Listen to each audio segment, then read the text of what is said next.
Olá, boa noite a todos. Espero que todos estejam me ouvindo. Bacana, então vamos em frente. Eu queria agradecer a presença de todos vocês que nos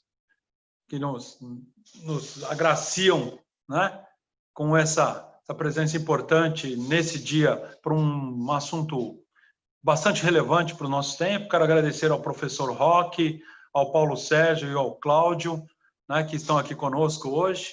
E antes de iniciarmos o evento, queria apresentar a fundação, né? A FIA hoje é reconhecida mundialmente como uma importante referência por sua excelência em educação, né, se mostrando como uma das mais avançadas instituições de ensino em todo o mundo, né, e totalmente inserida internacionalmente, tem promovido convênios e intercâmbios com principais universidades dos Estados Unidos, da Europa, da Ásia, de toda a América. Então, ela atua em educação, que vai desde o nosso curso de graduação em administração, como também nos cursos de pós-graduação, MBA, pós-MBA, mestrado profissional em gestão de negócios e os cursos de educação executiva em EAD. Aliás, é até uma alegria compartilhar com vocês.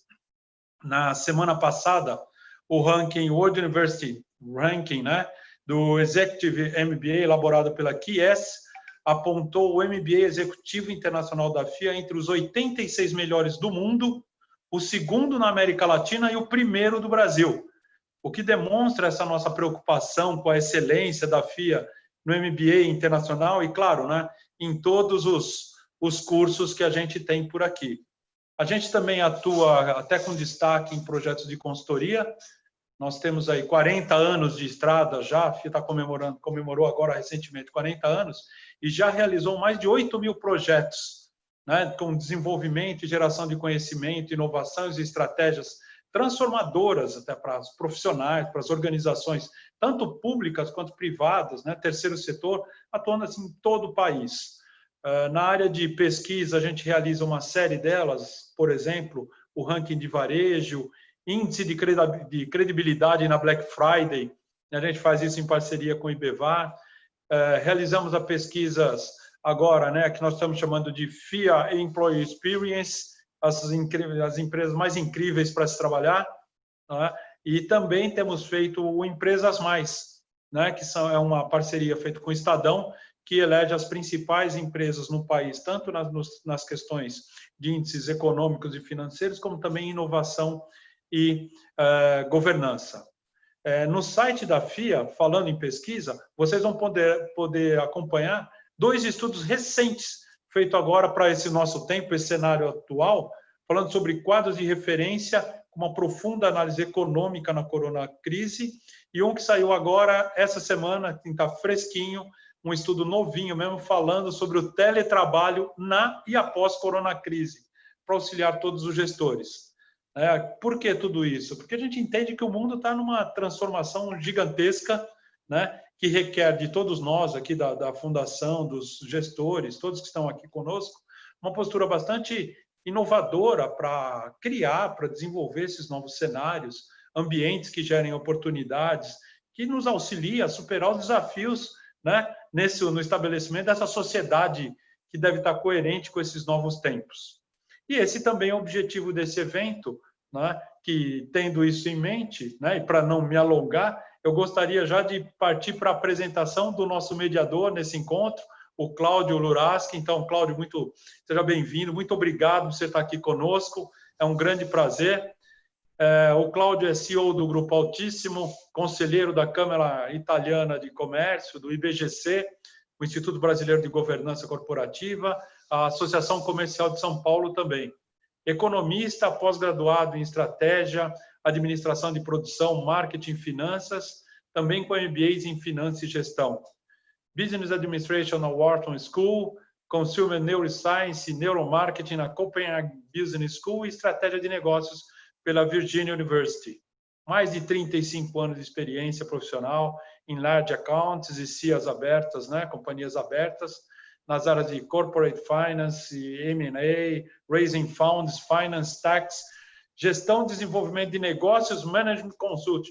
Rapaz, Só de ler eu já fiquei cansado, imagina você fazer tudo isso. Parabéns e obrigado aí pela sua presença com a gente. Bom evento a todos, foi um prazer estar aqui com você. Obrigado, obrigado. Obrigado, Alonso, obrigado pelas palavras. Muito boa noite, salve, salve, pessoal. Parabéns pela iniciativa da FIA. É uma iniciativa da tônica de gestão de risco. Temos o head, que é o professor Dr. Roque, que eu já vou apresentar ele já, mas ele é o head, é o responsável pelo GERI, que é Gestão Estratégica de Riscos Empresariais. É uma nova tônica para a gente olhar, uma nova forma, então eu vou dar um pano de fundo para vocês entenderem isso. Não é algo que você vai olhar risco como você está acostumado a olhar risco na parte de compliance, na parte de cybersecurity. Não, você vai olhar risco de forma abrangente, você vai olhar 360 graus isso, olhar todas as vertentes do risco dentro de uma organização, e para isso o Roque juntou um grupo de especialistas bastante pesado. Então, nessa Business Units, que é o GERI, tem os melhores caras que entendem de risco. Então, essas pessoas entendem, e não entendem só porque dão aula ou só porque ouviram falar. Elas entendem porque elas já praticaram e já implementaram projetos de risco. Então, isso dá uma diferença assustadora. Então, 15 minutos com o Roque e você aprende aquilo que demoraria 2 anos. Então, isso é muito bom. E é por isso que a gente resolveu fazer essa iniciativa, e são lives que vão começa hoje e vai numa sequência imensa, porque a gente vai pegar o tema risco e vai exaustivamente até o final. Então, você imagina que você vai seguir uma série de 8 lives toda semana. Então, semana sim, semana sim, semana sim, e depois abre para dar um fôlego, semana sim, semana não, semana sim, semana não, e vamos até o final do ano. Então, tem muito tema, tem muito conhecimento, tem muita coisa para a gente aprender. Então, dado esses comecinhos de palavras, eu queria apresentar o Roque. O currículo dele não tem fim, então eu vou fazer um resumo, eu prometo. Então, o professor Dr. Roque Rabechini Júnior, boa noite, muito bem-vindo aqui com a gente. Ele é o head do GERI, que eu comentei antes, é especialista em gestão de projetos e gestão de risco, é um grande, dá para contar em 5, assim, ó, uma palma da mão, os caras que conhecem isso de verdade. Tem pós-doutorado e mestrado em administração pela FEA, doutorado em engenharia de produção pela Poli e é engenheiro de produção, professor do programa de pós-graduação em gestão de projetos da Universidade 9 de Julho, professor da FIA, professor da Exam Business School, Lima, Peru, autor de uma série de livros, um deles Gestão de Risco de Empreendimentos Complexos, um gerente de projeto na empresa e fundamentos em gestão de projetos. Tem uma infinidade de artigos e congressos que ele participou. Muito bem-vindo. Vamos fazer um bate-papo bem bom hoje. Deixa eu apresentar o Paulo Sérgio Amalfi Meca. Ele é diretor de Engenharia e Planejamento do Metrô de São Paulo, engenheiro de elétrica pela FESP, técnico em eletrotécnica pela ITI Lauro Gomes, pós-graduado pela FIA, com MBA em Excelência Gerencial, mais algumas especialidades e também na OTS do Japão. Muito bem-vindo, Paulo. Vamos fazer essa dinâmica. Boa noite, Cláudio. Boa noite a todos. Muito obrigado pelo convite à FIA. Imagina, a gente que agradece a presença. Vamos ligar as turbinas? A ideia é um bate-papo, a gente vai interagir o tempo inteiro, então o Roque, eu vou pegar ele já na presença e já vou fazer uma pergunta que eu tenho essa grande dúvida, então se é possível avaliar a situação atual da pandemia causada pelo Covid com a gestão de risco.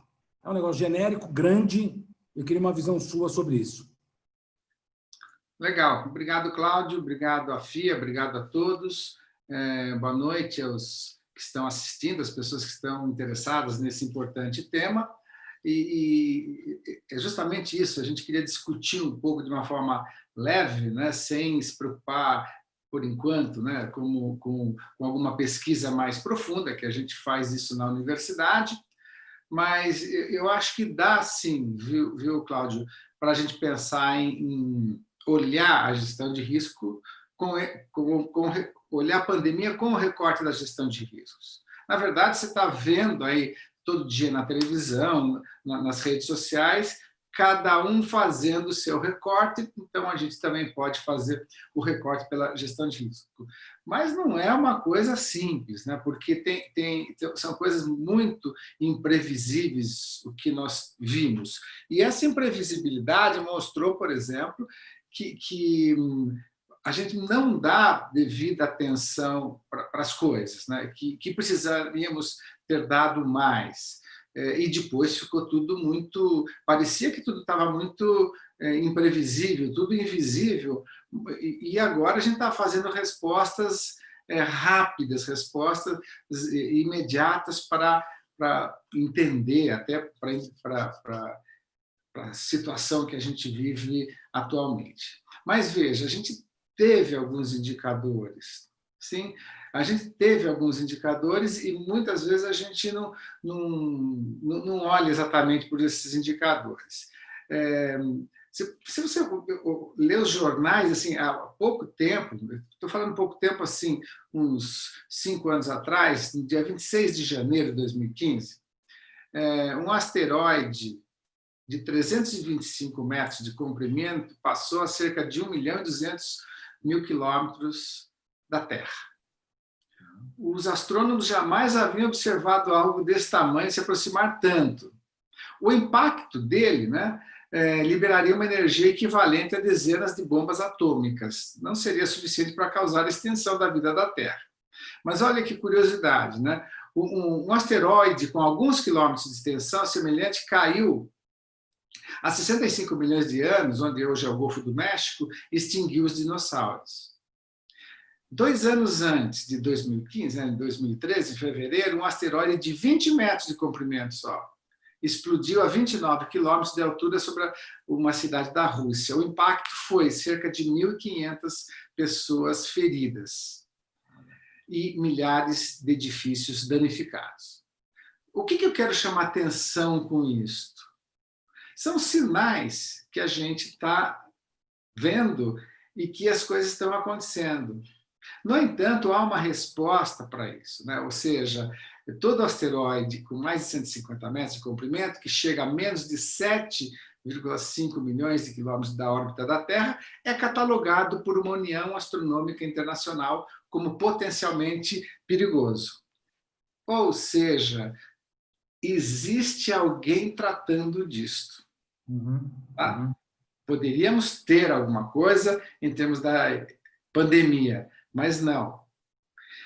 Em termos de lições que a gente poderia aprender com todos estes eventos, com tudo que nós já passamos, né, teríamos casos já clássicos, casos que viraram filme e parece que a gente esquece. Né? Titanic é um. A missão Apollo 13, uma coisa... São filmes, mas para nós é tão distante, parece que até meio irreal. Mas quando a gente deveria prestar atenção. Mais recentemente, o furacão Katrina nos Estados Unidos, em 2005, gerou severos impactos, 2 bilhões de dólares, com mais de 1.800 mortes.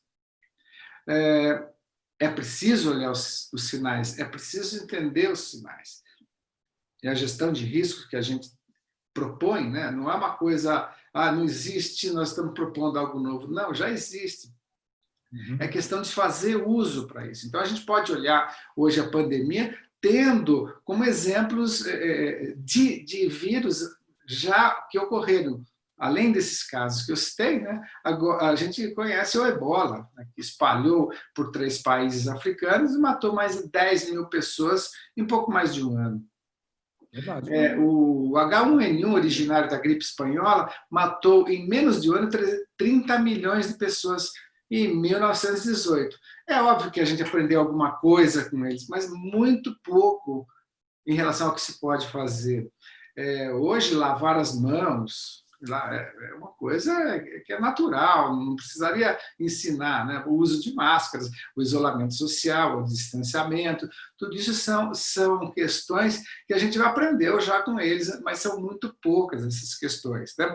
No caso do Covid-19, o infectologista e historiador, prêmio Nobel de Medicina em 1996, Peter Doherty afirmou que é preciso algum tempo para saber se as vacinas ou remédios são seguros para os seres humanos. Então, a gente ouve todo mundo falando sobre pandemia, né?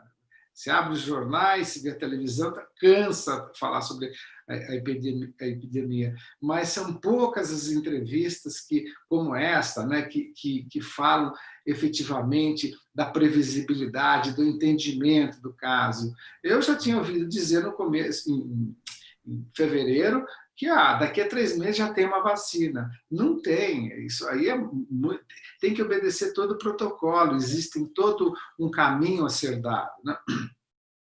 Se você pegar um TED do Bill Gates de 2014, você vai lá ver que ele fala que o nosso maior inimigo não são as guerras, guerra nuclear, mas sim são os vírus, fazem parte da pandemia.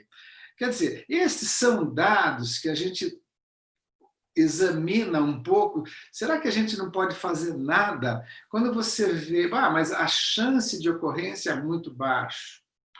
Claro que é. A chance de cair uma barragem, por exemplo, também é muito baixa, mas precisa se fazer coisas. Então, eu gostaria depois de discutir o que tem sido feito e o que a gente pode fazer. Quando eu olho empresas importantes, por exemplo, como o nosso amigo que divide essa live com a gente, né, que é o Meca, você observa, então, as dificuldades por que eles passam, né? Então, o metrô tem uma capacidade de responder muito grande. O metrô de São Paulo, especificamente, é referência mundial em alguns pontos. Quer dizer, então, mas para isso tem que responder rápido. E não dá para falar, olha, chegou uma pandemia aqui, nós vamos fechar a porta, a hora que terminar isso tudo a gente abre a porta de novo, né? Então, isso precisa ser muito bem trabalhado, e eles estão fazendo já alguma coisa. E aí eu gostaria de ouvir um pouco o Meca, como que ele pensa nisso que eu falei, né? E também como que o metrô se adequa a essa situação inusitada que nós estamos passando. Essa situação que era imprevisível, muito imprevisível, claro, mas não sei se ela era totalmente desconhecida. Uhum. Tá? Então, eu pediria então que o Meca desse uma luz para a gente, mas também contasse o que no metrô vocês estão fazendo. E eu imagino, assim, tem um problema de aglomeração no metrô, tem uma série de problemas da operação em si que vocês têm que responder e não tem jeito, né? E o que vocês estão fazendo? Meca, passo a bola para você. Ok. Obrigado, professor. Bom, boa noite novamente a todos. Muito obrigado aí pela presença de todos. Aí eu já estou vendo que tem 194, né, pessoas participando aí do nosso webinar. Bom, professor, é o seguinte, nós não vamos abordar teoria aqui, nós combinamos até isso aí, né? Mas não dá, tem com certeza diretores de projetos ou gerentes de projetos também aí na nossa audiência, né?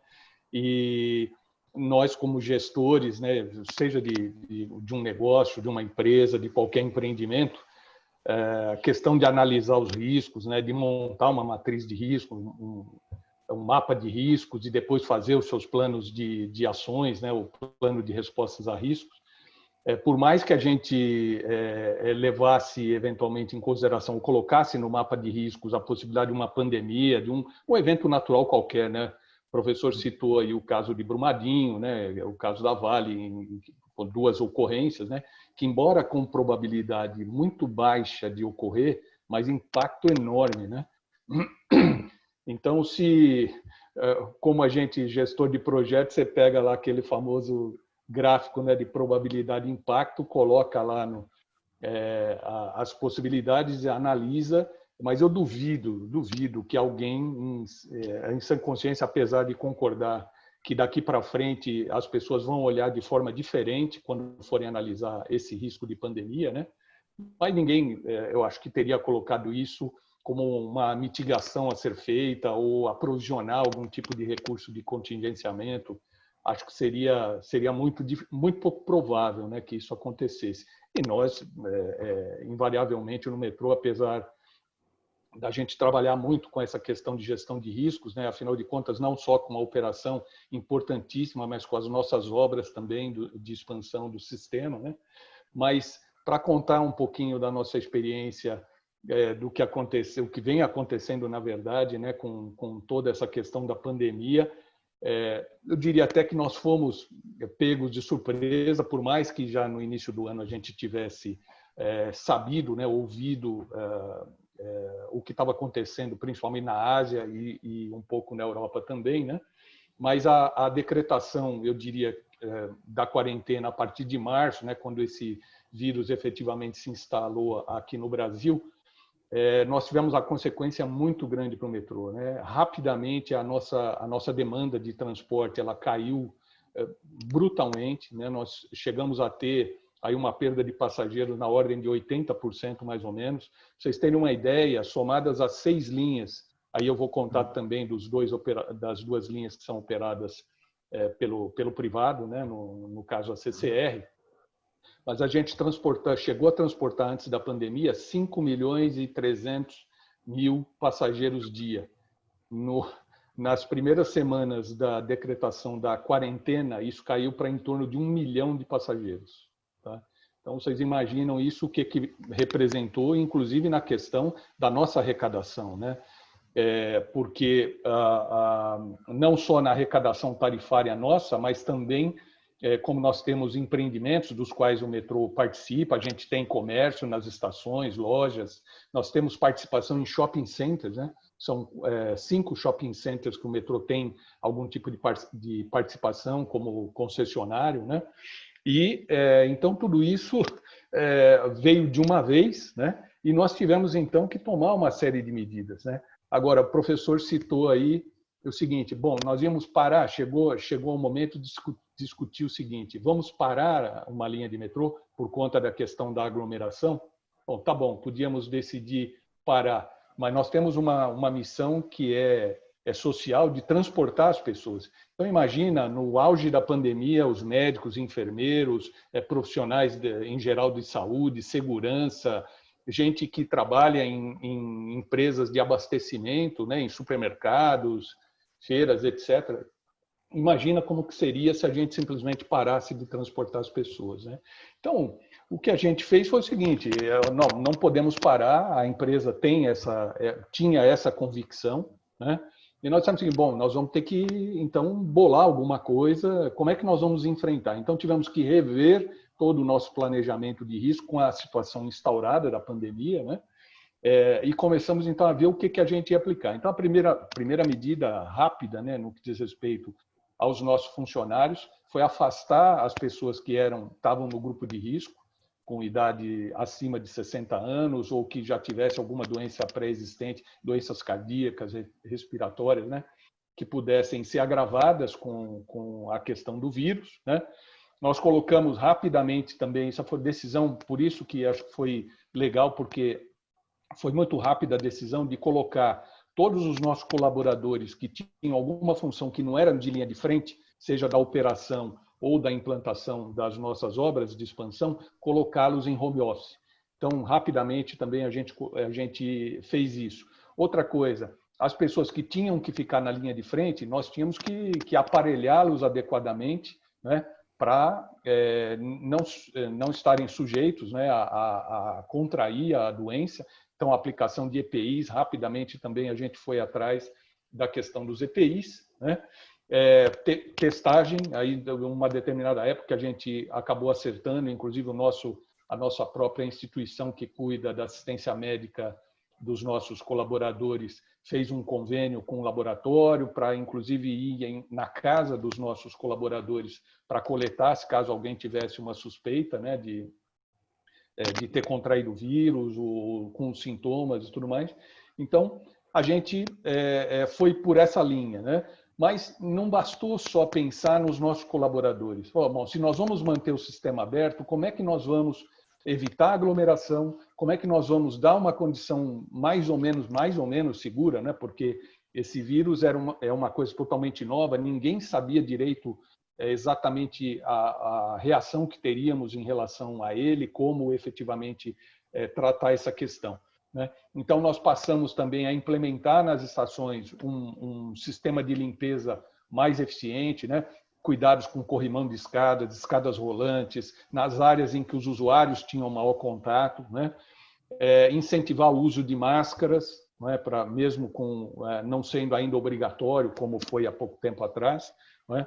Mas também fomos buscar alguns equipamentos. Então, se vocês forem em algumas estações do metrô, tem uma espécie de uma cabine, né, de higienização, né, que aplica lá um componente químico que faz a limpeza, a retirada do vírus. O que a gente fez também produtos diferentes para limpar os trens, inclusive. Passamos a fazer uma limpeza com menor tempo, inclusive dentro da operação comercial, não é? Porque a limpeza em geral, a maior parte da limpeza mais pesada, ela se dava nos pátios no final da operação comercial. E a gente falou, não dá para ficar esperando o final da operação comercial e o vírus está lá presente, seja num pega-mão, num banco de passageiro e tudo mais. Então, também passamos a fazer essa, e muitos de vocês devem ter presenciado isso, né? As equipes de limpeza dentro dos trens, mesmo com o trem em operação, fazendo lá toda a higienização, né? A semana passada também, nós temos uma série de iniciativas que estamos tentando ampliar o atendimento às pessoas. Semana passada nós colocamos experimentalmente um sistema de câmeras na Estação Sé, uma empresa que resolveu fazer um teste, a gente cedeu o espaço. Essa câmera, ela consegue, é uma super câmera que ela consegue, identificando as pessoas, separar e dizer qual é a temperatura corporal dessas pessoas. Então, quer dizer, já na entrada da estação, você conseguindo saber qual é o indivíduo que tem um potencial risco, bom, vamos verificar, esse cara está de máscara? Bom, se está de máscara, menos mal, mas vamos alertá-lo, falar, escuta, você está com uma temperatura acima da temperatura corporal normal, você deve estar com algum problema, tem certeza? Se ele não tiver com máscara, nós inclusive fizemos aí, houve interesse da iniciativa privada, tem um banco, eu não vou citar aqui o nome, mas que doou mais de 1 milhão de máscaras, né, para que a gente usasse. Então, usuários que chegassem na estação ou nas estações sem máscara e eventualmente não tivesse como, para a gente não impedir a pessoa também de entrar na estação, nas SSOs das estações tem lá uma quantidade de máscaras também para ceder para essas pessoas, né? Bom, outra coisa também que a gente colocou em prática, e aí nós tivemos um problema, que era o seguinte, com a questão de tentar fazer um distanciamento, né, não ter tanta aglomeração, colocar mais trens em operação, para que as pessoas conseguissem estar com maior espaço tal, e não aquela aglomeração que é normal nos horários de pico no nosso sistema de transporte. E aí nós começamos a também ter um problema nosso, né? Que foi o seguinte, nossos colaboradores começaram a ter contato com pessoas que tiveram o vírus, então tiveram que ser afastadas, ou contraíram o vírus e com isso, às vezes nem no ambiente de trabalho, mas no convívio familiar, né? Então nós tivemos casos de muitos operadores que acabaram contraindo, operadores de trem, que acabaram contraindo a doença ou estavam no grupo de risco ou tiveram contato com pessoas que tiveram o vírus, a gente teve que afastar. Então, teve dias em que a gente tinha um contingente pequeno, inclusive de operadores de trem, para poder dar um pouco mais de conforto, de tranquilidade, de segurança do ponto de vista médico, né, para as pessoas que acessavam o sistema, né? E o grande problema que nós tivemos, o grande problema não, porque todos são problemas, né, mas foi a questão, como eu disse, que a demanda caiu vertiginosamente, né? Com a reabertura agora nas últimas semanas do comércio, shoppings e agora de restaurantes a partir dessa semana, a gente começou a ter um pouquinho de subida na demanda. A demanda medida na sexta-feira, ela chegou aí em torno, somadas as 6 linhas, algo em torno de 1.650.000 passageiros, o que é ainda 70% mais baixo do que nós tínhamos no pico, né, da epidemia. Mas aí tem o problema financeiro, né, que nós tivemos, ou seja, Não sei se todos sabem, o metrô é uma empresa de capital de economia mista, né, cujo principal acionista é o Estado. Então, embora o acionista seja o Estado, nós temos lá no nosso custeio, que a gente chama, nós somos equilibrados, ou seja, nós somos não dependentes do Estado. Então, nós vínhamos numa situação que a nossa arrecadação, tanto a tarifária quanto a não tarifária, né, através dos nossos empreendimentos comerciais, a gente conseguia manter o equilíbrio, né, entre receitas e despesas. Só que com essa queda de demanda, rapidamente a gente começou a ter problema, né? Então, isso é uma questão que não somos só nós que estamos sofrendo, né? Outros operadores de transporte, não só no Brasil, mas no mundo, né? Têm passado por isso.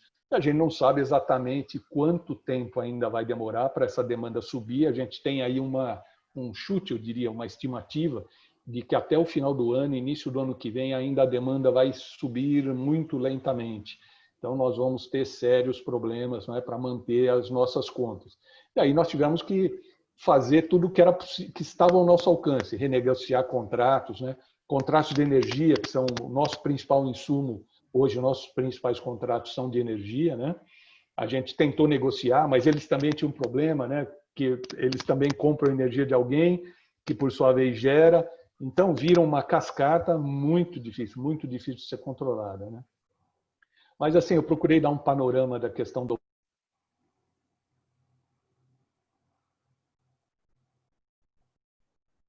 Você desligou teu microfone, Paulo. Caiu sem querer, desculpe. Eu falei que tentei dar um panorama aí sobre a questão operacional, que foi a nossa principal frente, né? E depois a gente pode falar um pouquinho sobre as nossas obras, né?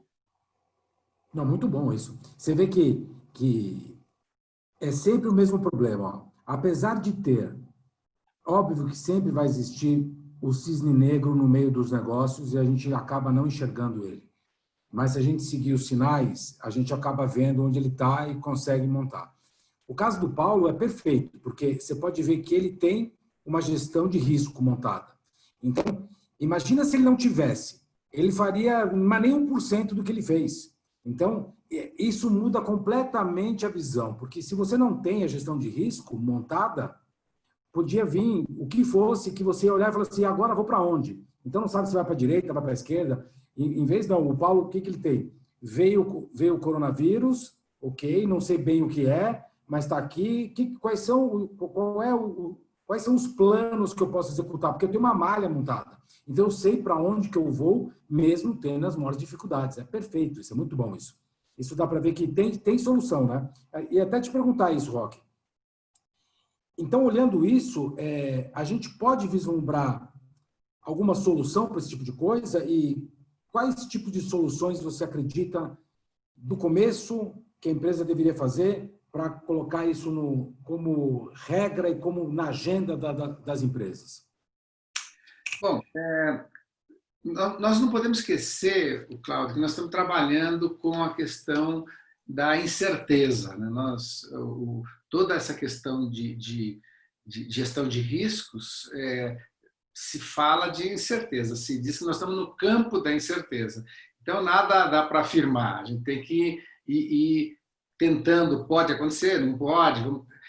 No entanto, como o Paulo bem falou, ele explicou toda a situação que foi feita, né, respondendo ao risco rapidamente. Porque tem bons administradores, o metrô, obviamente, tem bons pensadores em termos de risco e essas respostas saem mais adequadas. Nem toda empresa é assim, né? Nem toda empresa é assim, mas as empresas que têm acabam colocando isso aí de uma forma mais rápida, digamos assim. No entanto, eu creio que a gente podia avançar mais em termos dessa epidemia, como os astrônomos lá fizeram para ficar mapeando, existe até hoje, eles ficam mapeando algumas áreas geológicas. No Brasil existem monitoramento, como existe em São Paulo um centro de gestão de risco para as enchentes, obviamente que é sazonal, quando chega nas águas de março, ali de dezembro até março, ali é a coisa mais tensa, mas há sempre um monitoramento. Às vezes, conforme uma política, entra o prefeito, sai outro, o governador, pode mudar um pouco, mas o conceito existe, tá? E às vezes a gente, às vezes não, então eu acho que a gente precisa pensar um pouco nisso. Eu pensei, né, um pouco nisso. Bom, primeiramente, assim, eu queria só afirmar que eu não falei em nome de uma barragem específica quando eu dei o caso, porque a gente trabalha um pouco com isso. Quer dizer, existem barragens no Brasil e fora do Brasil. Quer dizer, isso aqui não é uma propriedade só nossa, né? Mas nesse caso de barragem que a gente cita, geralmente a probabilidade é bem baixa. Então, toda a questão geológica, geotécnica, que o metrô tem excelentes profissionais de primeira linha, né? Eles sabem disso, que é baixa a probabilidade. Mas acontece, né? Mas acontece, nem sempre não acontece. Bem, eu pensei um pouco nisso e vejo, assim, primeiro, algumas dimensões que o mundo, como Meca disse, vai ser diferente, né? Vai ser diferente. Será que não vale a pena investir um pouco disso? Quer dizer, quantas pessoas eu preciso ter na minha organização para ficar pensando em risco? Será que esse custo não é bem mais barato do que quando um risco de baixa probabilidade ocorre e arrebenta as coisas, não? Então, é pensando nisso que eu comecei a olhar algumas alternativas. E, dentre elas, primeiramente, é bom ter um contorno, não? Um pano de fundo. E o pano de fundo seria, olha, eu preciso examinar que há ações de nações, de mundo, né? Que há ações também de países e que há ações de cidades, empresas, né? São vários núcleos aí que a gente pode pensar nisso. Veja bem, é sabido que tem países que se resolveram muito melhor, né? Porque tem uma estrutura de gestão de riscos do que outros que fizeram uma banalidade com essa questão e ficou muito ruim, né? Porque geraram muitas mortes aí por essa irresponsabilidade. Bem, eu creio que a gente pode pensar assim, eu pensei assim, pelo menos em 4 grandes pilares, né? E eu vou começar puxando o carvão aí para a minha sardinha, né? A brasa para a minha sardinha. Ou seja, eu começaria pela criação de centros de gestão de riscos, né? E esses centros de gestão de riscos, então, seriam formados por grupos de especialistas que teriam essa missão de ficar escaneando o ambiente, né? Escaneando o ambiente, olhando, então, esse cara vai ter que estudar um pouco a questão do ebola, esse cara vai ter que estudar um pouquinho o H1N1, esses caras vão ter que entender que a China lançou o coronavírus, esse novo, né? E que há outros que parece que tem alguma coisa acontecendo. Os camelos no Egito, que tem vírus ali fatais, mortais, né, que geram impactos mortais. Então, esse grupo é formado por especialistas, infectologistas, caras de alto conhecimento que podem estar dentro de um país ou dentro de um estado, de uma cidade, né, para entender essas questões. E eles teriam a condição de colocar o mundo, assim, o âmbito que eles atuam, né, de uma forma mais evidente em termos de resposta de prevenção. Assim como, voltando ao caso das barragens, né, que no mundo inteiro, não especificamente uma ou duas, mas no mundo inteiro há rotas de fuga. O metrô, eu sei que tem isso nas operações dele, né? Se aconteceu de um trem parar, há todo um procedimento de fuga, de ajuda do outro trem que está atrás para que seja feito isso. Obviamente, agora, com essas novas tecnologias e sistemas de Big Data, aí, a gente poderia ter muita informação rápida sendo processada, né? E também uma comunicação efetiva desses centros. Então, se eu tivesse uma empresa, dirigindo uma empresa, certamente para os meus projetos, para os meus empreendimentos, eu ia colocar lá um pessoal independente até, não, independente, trabalhando com gestão de risco, examinando tudo que se passa no ambiente, né? que, poxa, mas eu fiquei 5 anos e não aconteceu nada, mas depois aconteceu e arrebentou tudo, né?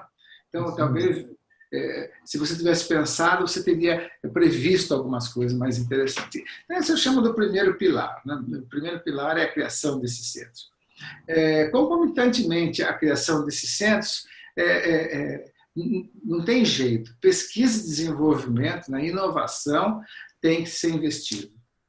E os laboratórios fazem isso muito bem, tem uma capacidade tamanha, mas a gente precisa dar. Nós temos no Brasil Fiocruz, Butantan, são órgãos, mas que precisa de investimentos. Eu, se fosse governante, no caso, eu investiria aí, né? Agora falando como um todo, a pandemia como um todo. Então, esse seria o segundo pilar. Tá? Desenvolvimento tecnológico na criação de vacinas, não só de vacina, de remédio. Hoje a gente sabe um pouco mais, ouviu dizer que vacina não é faz uma vacina e está pronto. Há vários tipos de vacina, as dificuldades de testes são imensas. É uma área que é muito especializada. Então a gente precisa da contribuição deles, né, do trabalho deles. No terceiro pilar, eu diria assim que o sistema de saúde dos países precisa ser melhorado. Então, aqui, nós temos o SUS, né, que é uma baita de uma vantagem, eu vejo, assim, né, porque ele tem uma capilaridade muito grande. Mas a gente sabe também que, fora dos grandes centros, é difícil ter qualidade de atendimento, qualidade de médicos disponíveis. A gente não tem médicos disponíveis, isso é um fato. Então está na hora de a gente pensar um pouco, de deixar a política de lado e começar a investir em coisas desse tempo, né? E por fim, eu diria assim que o último pilar, então, seria composto de um sistema de logística e comunicação capaz de absorver rapidamente as demandas. A hora que vai surgir uma coisa, não vou, no nosso caso, por exemplo, parece que a gente ficou esperando janeiro passar, fevereiro passar, chegar março. Bom, agora chegou, então vamos começar a tomar medidas. Puxa vida, a gente já estava vendo os gráficos feitos lá pela Universidade de Johns Hopkins, que eles fazem até hoje, né, armazenando esses dados muito bem, mesmo com algumas inconsistências. Então, eu fecharia com esse pilar, ou seja, tendo respostas rápidas, tendo informações circulando de forma muito rápida.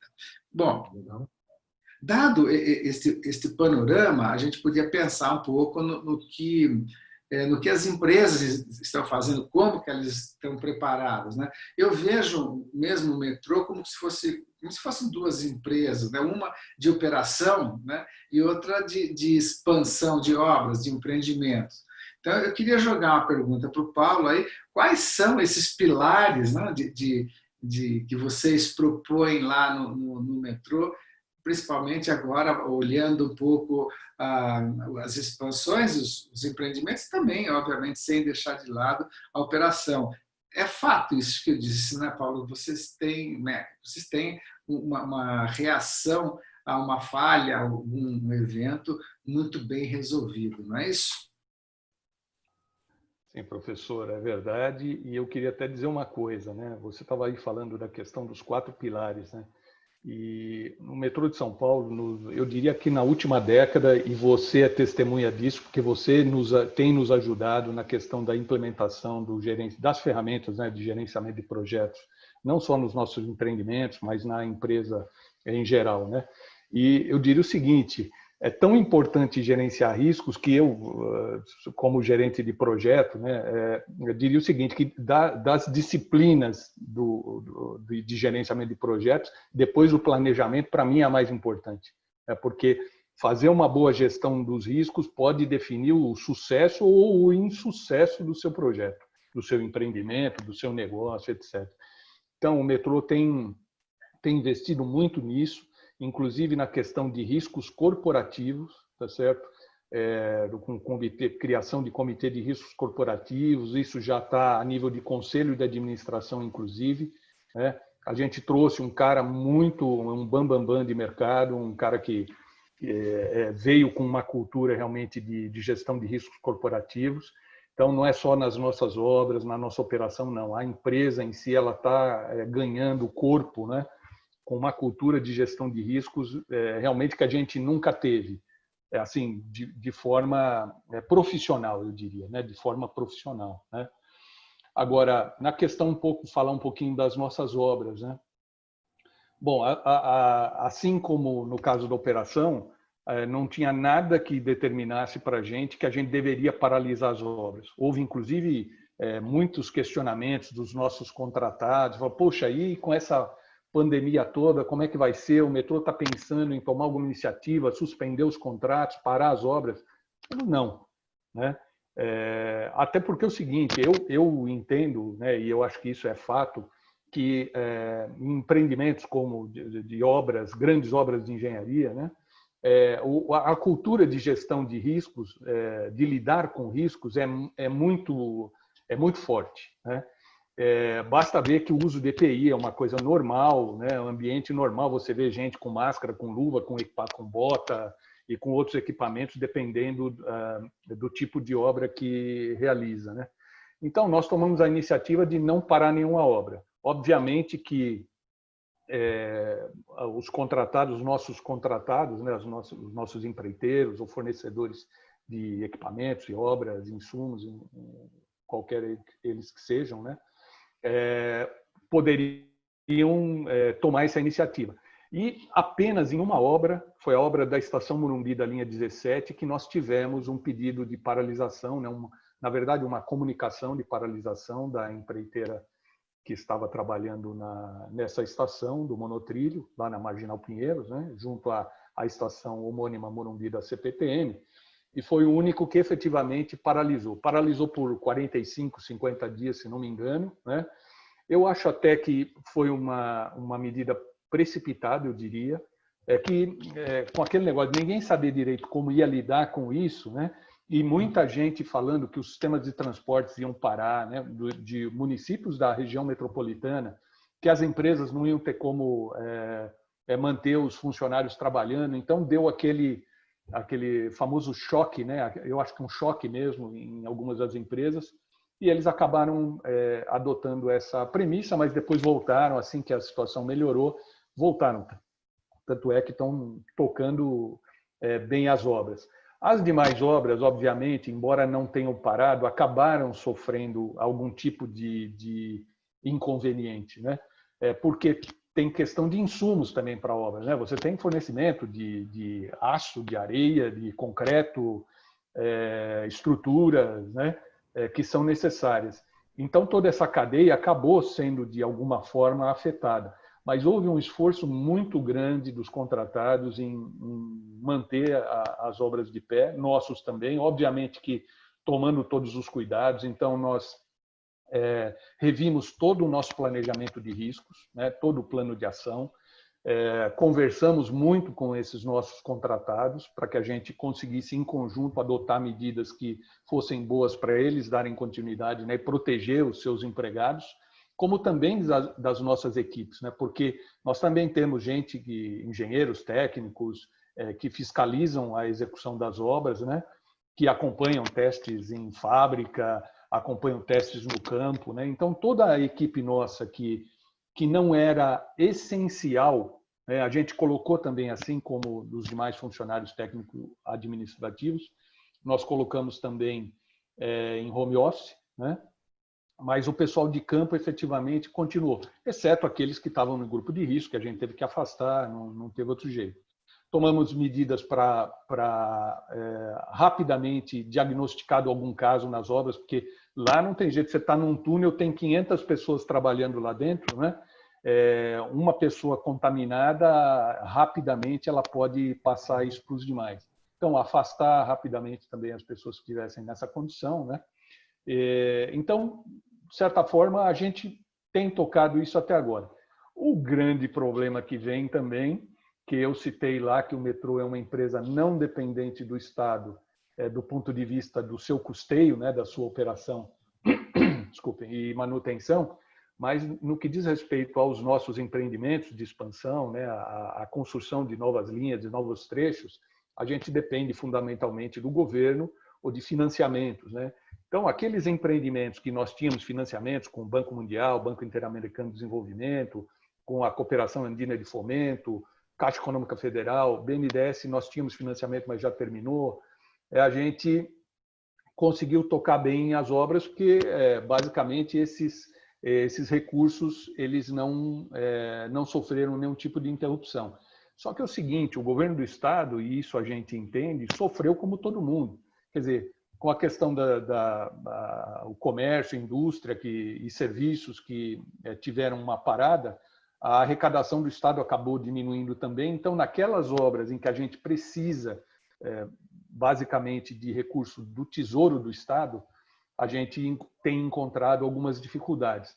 A gente acha que é alguma coisa passageira, que a gente está esperando que em alguns meses acho que a gente deve sair dessa crise. Embora todos os recursos estivessem no planejamento do Estado, né, a gente aprova anualmente, a Assembleia Legislativa, aliás, aprova o orçamento de investimentos do Estado, e o metrô tem aí, né, sempre na casa de 2, 3 bilhões de reais de investimentos, né, aprovados, só que pode sofrer uma solução, a gente já tem sentido alguns probleminhas, né? Então pode ser que a gente tenha aí nos próximos meses que vivenciar alguma coisa que nos últimos anos o metrô não tem tido, né? Que a gente tem sempre conseguido os recursos para construir nossas novas estações e linhas, né?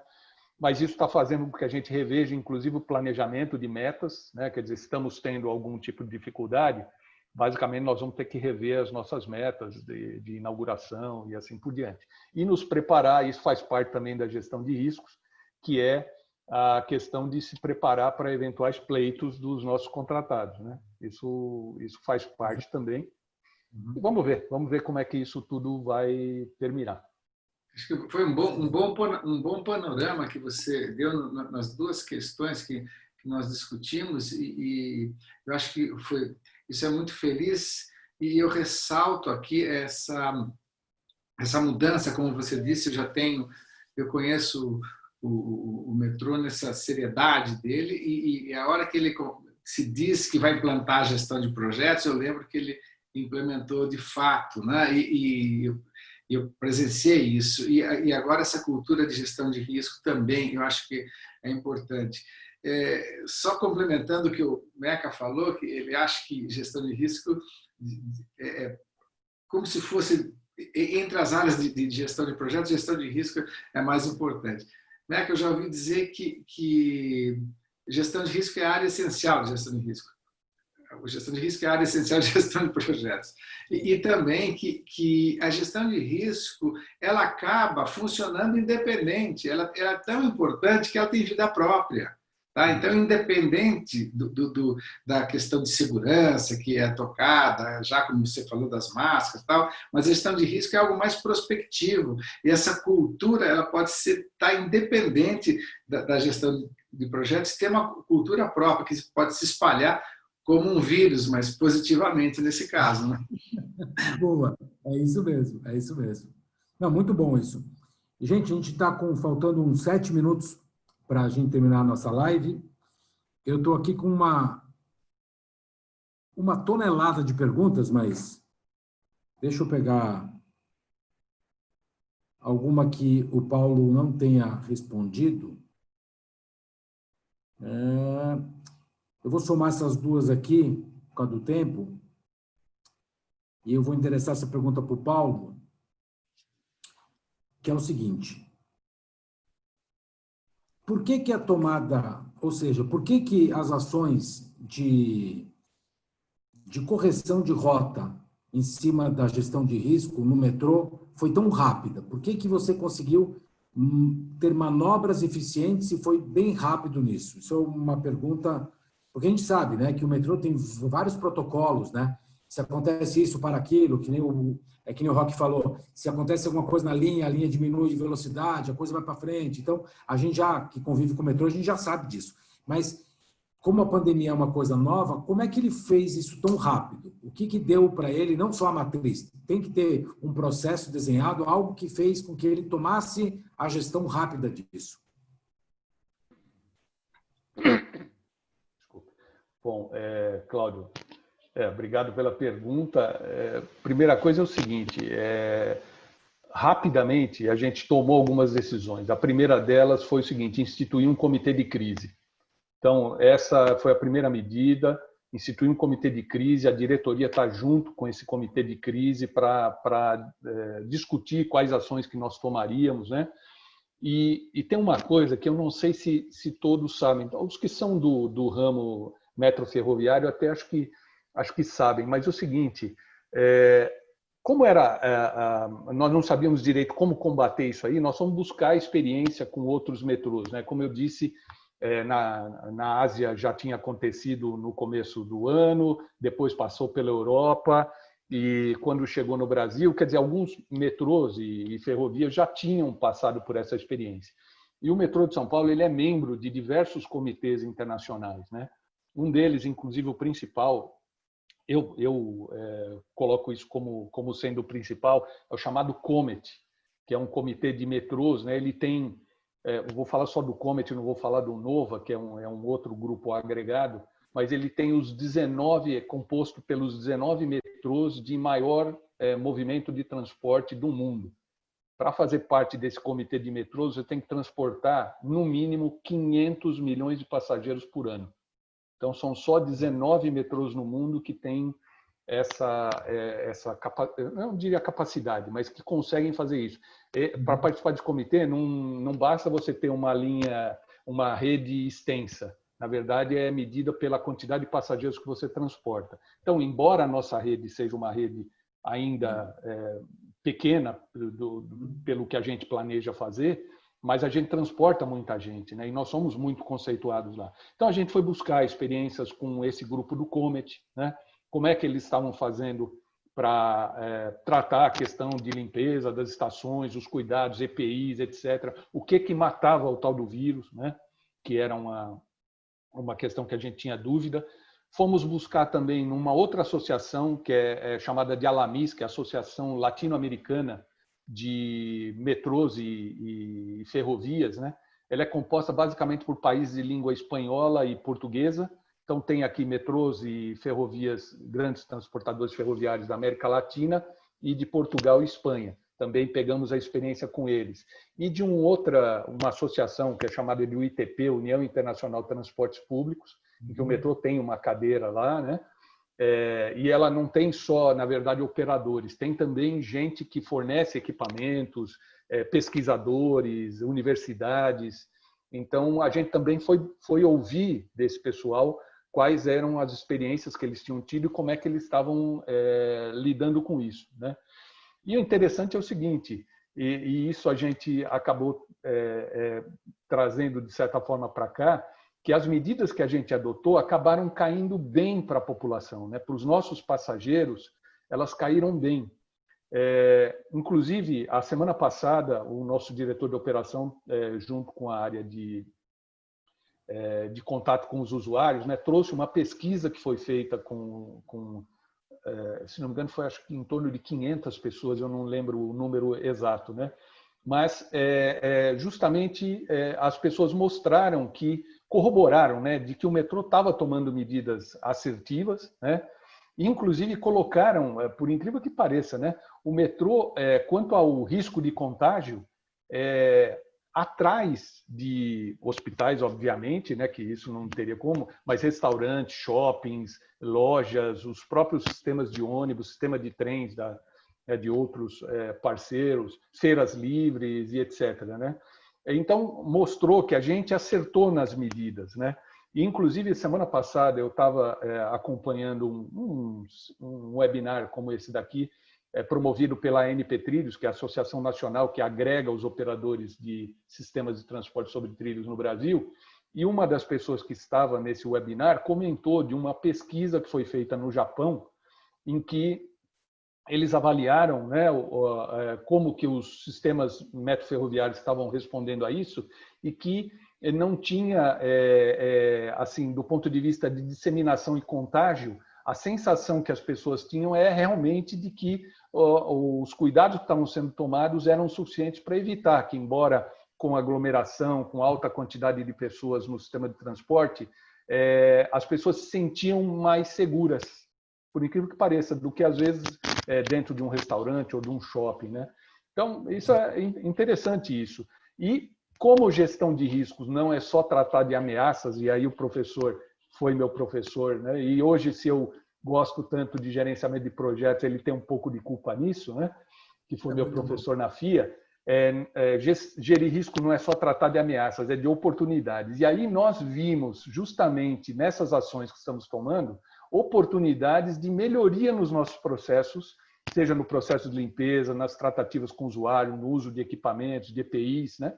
E nós vamos, independentemente do término dessa pandemia toda, nós vamos manter essas ações, né, digamos assim, essas iniciativas que nós fizemos, nós vamos manter no metrô indefinidamente, porque elas pegaram muito bem para a nossa população. Excelente, excelente, muito bom. Muito bom. Terminando nossa live, mas eu queria pedir as considerações finais para o Roque, depois eu passo para o Paulo e depois eu dou o fechamento aqui. Muito obrigado, então, agradeço a FIA, né, e agradeço vocês de compartilhar comigo esse tema bastante importante. Eu achei que foi interessante porque eu fiquei nos aspectos mais gerais e o Meca ficou nos aspectos mais específicos, mas ambos falando em cultura de gestão de riscos. Eu acho que isso que é a nossa ideia de passar para vocês. Eu me despeço, então, mas eu tenho encontro com vocês a semana que vem. Espero que vocês fiquem ligados aí. Muito obrigado por todos. Imagina. Paulo? Bom, foi um prazer estar aqui com vocês, né, dividir um pouquinho dessa nossa experiência, dessa nossa cultura que está crescendo cada vez mais de gestão de riscos dentro da empresa, do metrô, né? E da satisfação de estar com esse meu professor. Eu falo que ele é meu guru em gerenciamento de projetos, né?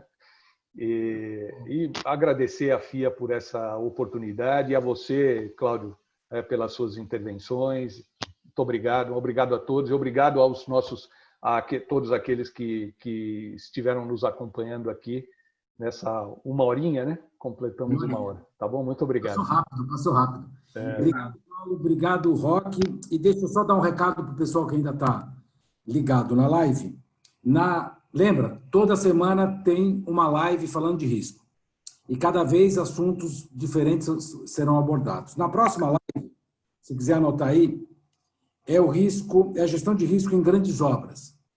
Então, nessa gestão de risco em grandes obras, quem vai ter é o Roque. Pensa, hein? Pensa no Roque. Lembra dos 15 minutos, você ganha, em 2 horas você ganha 15 minutos? É exatamente ele. Então, vai estar o Roque, o André Assis, que é professor titular do Departamento de Engenharia Civil e Ambiental da Universidade de Brasília, e o Fernando Francis, que é um engenheiro civil com mais ou menos meio século de experiência na área de engenharia. Então, pensa o tamanho do fórum que vai ser na semana que vem, às 19 horas, segunda-feira. Põe na sua agenda. Toda segunda-feira, 19 horas, tem GERE. Fechado, gente? Obrigado por hoje. Um bom descanso, um bom jantar para todos e até semana que vem.